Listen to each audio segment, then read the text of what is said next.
Le DAF Fresh Morning, c'est 104.5 tonnes de bonne humeur. Tous les matins sur Urban FM. La meilleure radio de la capitale. La meilleure radio de la capitale. Sur les 104.5 Urban FM, la station est Banon avec Jean-Paul. Jean-Paul, bonjour. Bonjour la fraîche. Comment tu vas ce matin? Ça va. L'actualité internationale nous emmène où? Eh bien, on va parler de la déflagration causée par la décision des nouvelles autorités américaines de suspendre pendant 90 jours leur aide internationale, à l'exception de deux pays, Israël et l'Égypte, et surtout la fermeture d'une agence, d'une agence fédérale qui joue un rôle capital dans la gestion de l'aide à l'échelle de la planète. Il s'agit de l'agence américaine l'agence américaine pour le développement international, l'USAID. Cette agence qui avait été créée en 1961 par une loi du Congrès américain qui par Kennedy, qui gère un budget de 42,8 milliards de dollars, ce qui représente 42% de la totalité de l'aide fournie dans le monde, qui embauche à peu près 10 000 personnes réparties dans 120 pays. Et donc, c'est 120 pays. Et il faut savoir que ces 10 000 personnes qui sont employées directement par l'USAID représentent à peu près 36 nationalités différentes. Donc, cette agence fédérale pour l'aide internationale est véritablement un mastodonte à la fois administratif et financier. Et c'est justement ce que lui reprochent les nouvelles autorités américaines. Il faut savoir que depuis de nombreuses semaines, voire de nombreux mois, Donald Trump n'avait cessé d'attaquer cette agence-là qu'il considérait comme étant une véritable machine qui ne s'occupe pas véritablement de ce pourquoi elle a été créée. Et il estime que l'aide au développement ne doit plus être donnée sans aucune contrepartie en réalité. Il ne faut pas oublier que Donald Trump, lui, il a une vision des rapports qui est vraiment une vision mercantiliste. C'est-à-dire qu'il faut du donnant-donnant. Le fait que l'on puisse donner sans rien attendre en retour, c'est quelque chose qui n'entre absolument pas dans sa manière d'analyser les rapports, aussi bien entre les individus qu'entre les États. Et donc pour lui, le fait qu'il y ait une agence américaine qui a un budget de 42 milliards de dollars, à peu près 43 milliards, 42,8 milliards de dollars, et qui distribue de l'aide chaque année à une centaine de pays à travers le monde sans rien attendre en retour de la part de ces pays-là, pour lui, c'est quelque chose qui ne passe pas. Et ces attaques-là ne sont pas les seules portées contre l'agence américaine. Il y a notamment Elon Musk qui, lui aussi, dans le cadre justement des travaux qu'il a commencé à mener dans le cadre de l'amélioration de la gestion ou de l'amélioration de l'efficacité gouvernementale, il avait pointé du doigt justement l'USAID parce qu'il considérait que l'USAID était non pas à ses yeux un instrument de développement, mais plutôt un instrument d'influence, notamment influence néfaste. Il l'estimait, selon des propos qu'il a tenus notamment sur son réseau social X, que cette agence-là travailler pour financer des projets de la CIA, par exemple, qui visaient à mettre en place des vaccins qui, en réalité, n'avaient aucun lien avec le fait de soigner contre la Covid-19, mais plutôt qui étaient des espèces de financement au nom de la lutte contre la Covid-19 qui servaient à financer des programmes de fabrication d'armes bactériologiques. Oui. Donc, pour lui, l'USAID n'était absolument pas la machine que l'on présentait aux yeux du grand public. Et même une autre personnalité, et pas des moindres, Marco Rubio, qui est le chef du département d'État américain, a lui toujours estimé que cette agence fédérale-là travaillait en marge, si tu veux, de l'influence du gouvernement américain. Il constatait, et il avait toujours déploré, que l'USAID avait comme habitude de fonctionner sans tenir compte, si tu veux, de la volonté ou de la vision globale du président américain. Et donc, il avait l'impression que cette USAID-là était comme une espèce de machine financière autonome qui travaillait absolument sans aucune forme de contrôle, ni au niveau de la Maison-Blanche, ni au niveau du Congrès. Donc, pour lui, il fallait plutôt remettre la main sur l'aide internationale, sur l'aide au développement et reprendre le contrôle de cette machine administrative et financière que représente l'USAID à ses yeux. Et donc, On voit bien que globalement, du côté républicain, à travers les positions de Donald Trump, Elon Musk et Marco Rubio, on voit bien qu'en réalité, le positionnement de l'agence américaine pour le développement international est un positionnement qui ne sied plus pour cette nouvelle classe dirigeante, qui ne correspond plus aux attentes qu'ils avaient concernant l'aide internationale. Parce qu'ils considèrent que l'aide internationale, notamment Donald Trump, je l'ai dit en début de mes propos, qu'il veut une aide qui serve à quelque chose. En l'occurrence, par exemple, si on prend le cas de la Jordanie et Israël, qui sont les deux pays pour lesquels l'aide n'a pas été suspendue. Donald Trump l'a dit, l'aide qu'il donne en Égypte, ça permet ça permet d'influencer l'Égypte pour avoir une position qui soit pro-israélienne et pro-américaine sur la question des territoires occupés. Et donc, pour garantir aussi la sécurité d'Israël, il vaut mieux que sur son flanc sud, du côté du Sinaï, il y ait un allié qui soit là, ou du moins une personne qui n'ait pas des velléités d'ennemis, comme par exemple l'Iran ou le Liban, notamment avec le Hezbollah à la frontière sud.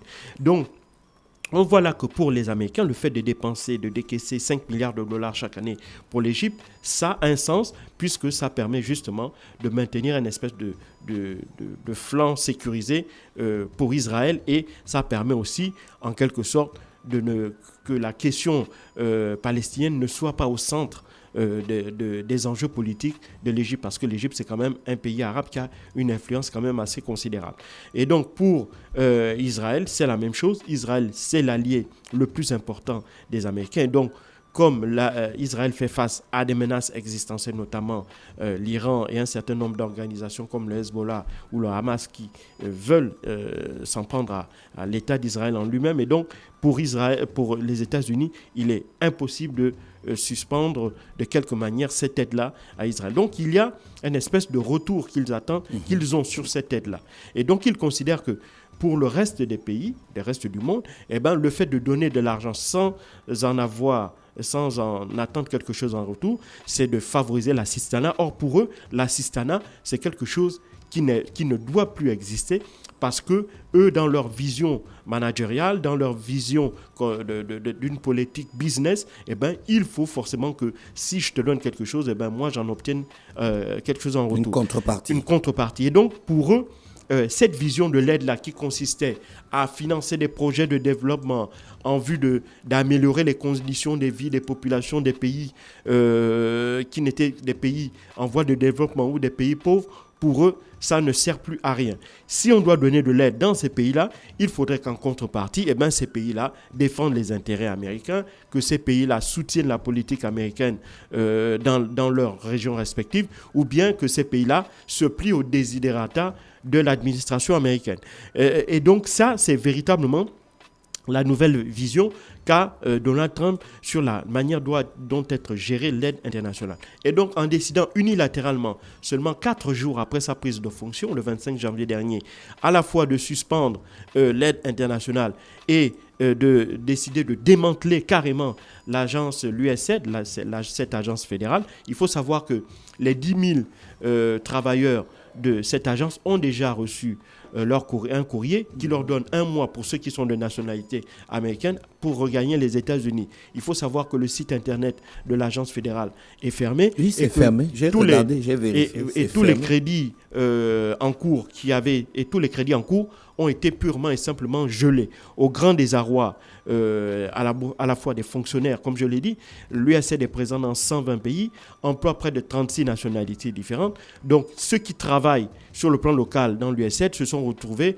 en congé administratif. Et donc, ce congé, il est fort probable que ce congé-là puisse se transformer en licenciement. Et donc, on voit bien là que Donald Trump véritablement reste toujours dans sa posture. C'est-à-dire qu'il donne le sentiment à ceux qui l'ont élu et aux Américains qu'il est un homme de parole. Il avait promis un certain nombre de choses durant la campagne et que dès qu'il arrive, il se met en fonction, il les met en branle. Cette pratique-là a un avantage pour Donald Trump, c'est que d'un point de vue politique, en fait, tout ce que l'on retient, c'est qu'il fait ce qu'il dit. Maintenant, est-ce que ce qu'il fait, quels sont les effets, quel est le retour véritablement? Est-ce que ce qu'il fait là a un impact positif? Est-ce que ça permet d'avoir les résultats escomptés, ça évidemment, ça n'intéresse pas ses partisans.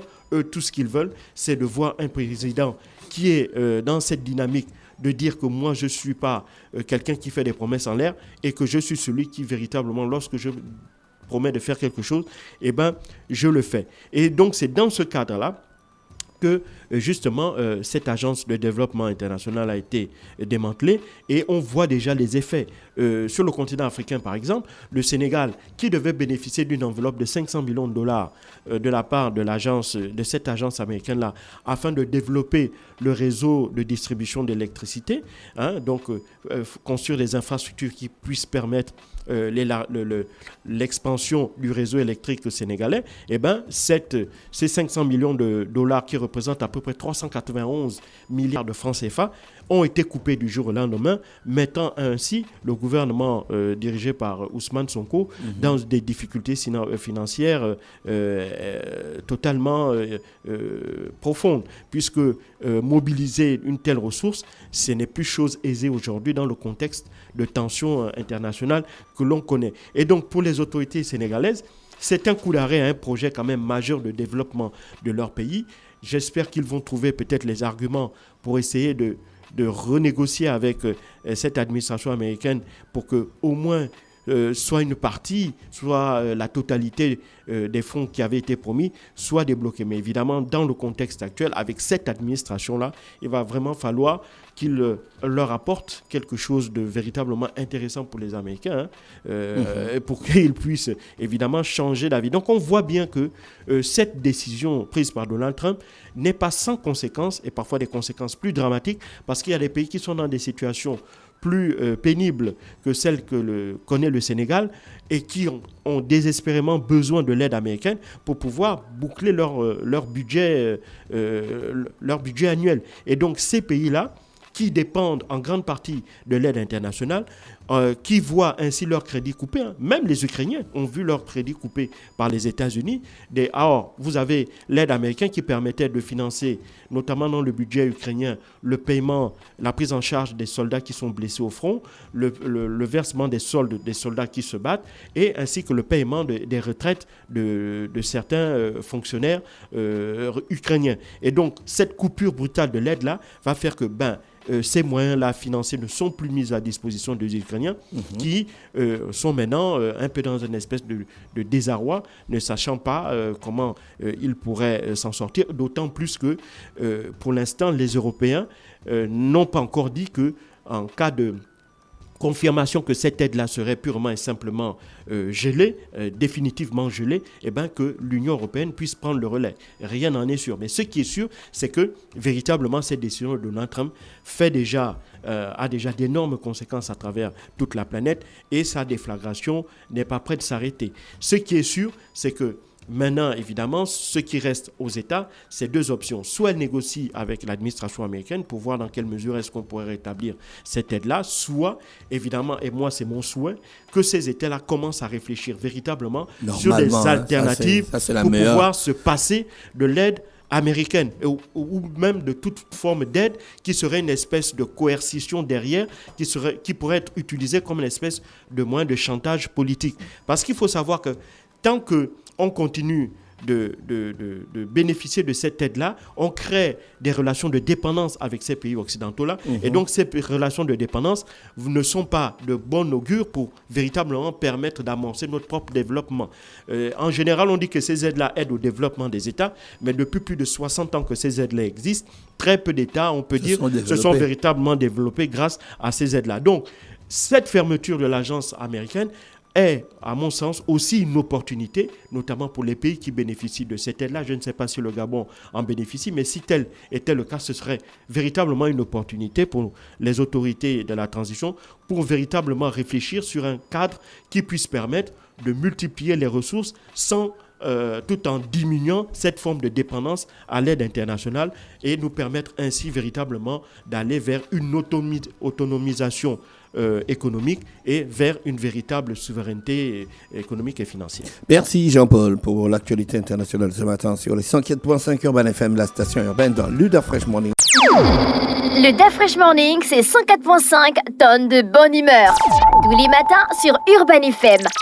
La meilleure radio de la capitale. La meilleure radio de la capitale.